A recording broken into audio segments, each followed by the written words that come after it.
September 2014, Las Vegas. The Joe Weider Olympia stage. A woman walks onto the boards for what nobody in the arena yet knows is the last time. 5'7", 165 pounds of carved muscle. Minutes later, she is crowned Miss Olympia for the 10th time. More Olympia titles than Arnold Schwarzenegger. More than Haney. More than Ronnie Coleman. More than any bodybuilder, male or female, in the recorded history of the sport. Within 3 months of that crown, the Federation will quietly delete the entire category she ruled. Her name is Iris Kyle, and she is the most decorated bodybuilder who ever lived, on a stage most of the world has been trained to forget. Let us begin with the anatomy. 5'7", 165 pounds on stage, nearly 200 in the off-season. Biceps measured at 16 inches, thighs at 26, calves at 16. Chest at 46. To hold that in perspective, the average adult American woman carries an unflexed biceps of roughly 11 inches. Iris Kyle's flexed arm is the size of a grown man's neck. At her off-season weight of nearly 200 pounds, Iris Kyle outweighed every woman on earth competing in Olympic weightlifting below the super heavyweight division.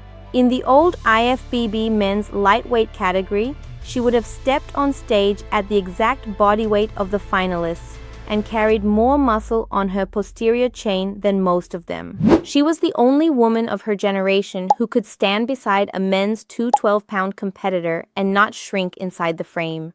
And behind that outline is a reign the sport would rather misremember. August 22, 1974. Benton Harbor, Michigan, a small industrial town losing its factories, as Iris Floyd Kyle was born the 5th of 6 children. She was not a gym kid. She was a court kid, All-American point guard in high school, softball shortstop, cross-country runner. Scholarship letters arrived at the family mailbox like weather. She chose Alcorn State University in Mississippi, a historically black institution with a disciplined athletic tradition, and studied business administration under Southern basketball floodlights. Fast, lean, wiry. Built for sprints, not squats. Nothing in that frame announced what was coming. Then, in 1994, the Iron found her. Long Beach Muscle Classic, a small regional contest. She entered almost on a dare. She won. But the first victory was not the dynasty. The dynasty had to be built.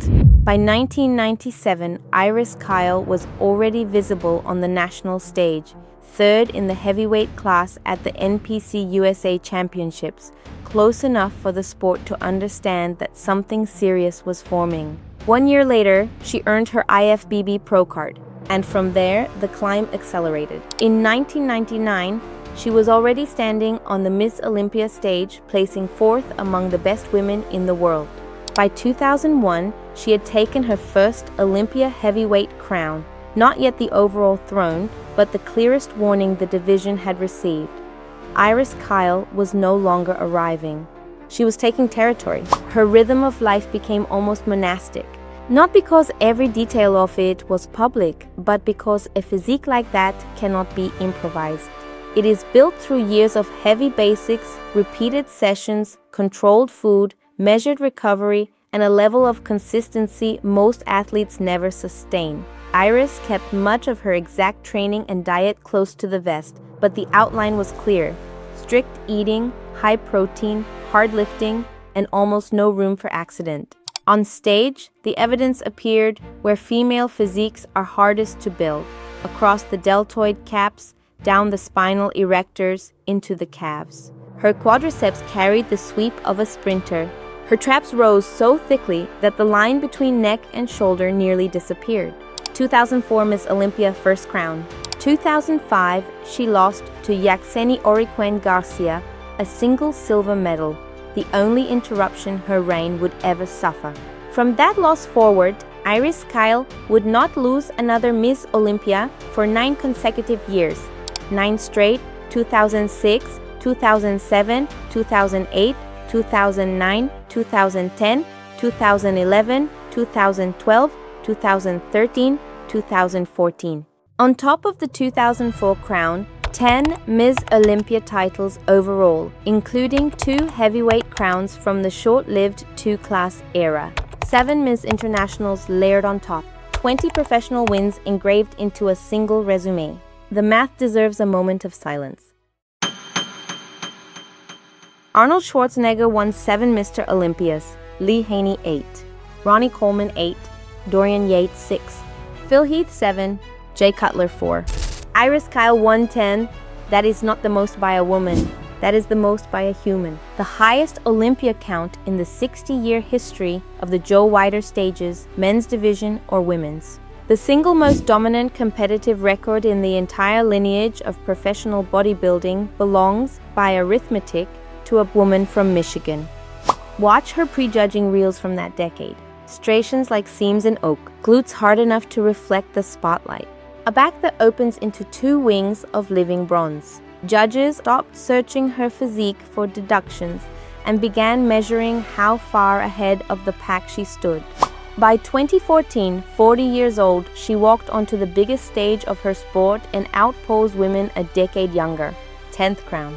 Cameras, trophy, speech, tears. And in the quiet immediately after that night, though she did not yet know it, the Olympia Federation was already drafting the decision to bury the entire category she had spent 2 decades dominating. Within months of her 10th crown, Miss Olympia was discontinued. 5 consecutive years, no 2015, no 2016, no 2017, no 2018, no 2019, the men's Olympia continued uninterrupted as it had since 1965. The women's Olympia was folded with brief official language about declining fan interest and a longer, unofficial conversation in every industry green room about marketability, sponsorship, and the anxiety around how dense female champions had become. The official story was retail. The real story was cultural. The physique Iris Kyle had perfected, heavy, striated, unapologetic, had drifted beyond what the commercial leadership of the sport was willing to promote. She had exceeded what the industry wanted to keep looking at. That silence, extended across a 10-year reign and 5 years of erasure, was part of the tax she paid in a currency no trophy case records. 2020, the Ms. Olympia returns quietly under the Wings of Strength banner. Andrea Shaw takes the first restored crown and will go on to win 6 straight. Ask Shaw on any podcast whose shadow she competes inside. The answer never changes. Iris Kyle's name returned with the stage that year, not as the woman who reclaimed the crown, but as the standard the restored division still had to measure itself against. She announced a comeback, chasing an 11th Olympia title, but illness kept her from stepping on stage. Her last Olympia remained 2014, and somehow that made her shadow larger. She is the apex of a lineage older than the sport that decorated her. In 1901, a Bavarian strong woman billed as Sanduina lifted her 165-pound husband above her head with a single arm 3 times a night in front of Viennese audiences who paid to gasp at her. 40 years later, Pudgy Stockton built the first visible generation of female lifters at Muscle Beach. 4 decades after that, Rachel McLish, Corey Everson, and Lenda Murray carried the insurgency onto the professional boards, Murray alone winning 8 Miss Olympias. Then Iris came and moved the ceiling 2 higher than any human has placed it before or since. The trophies sit now in a quieter life beyond the stage. The cameras have gone home. The Olympia lights have moved on to other queens. And somewhere tonight, a teenage girl is picking up her first heavy dumbbell in a garage gym, and does not yet know that the ceiling she is about to break through was raised 10 separate times by a woman named Iris. The culture forgot her because the culture was never built to hold her. The sport hid her because the sport was not yet adult enough to explain her. But the iron remembers, and iron keeps better records than men. So, if greatness in this sport is measured in crowns and the record book does not lie, why isn't the greatest name on that list a woman?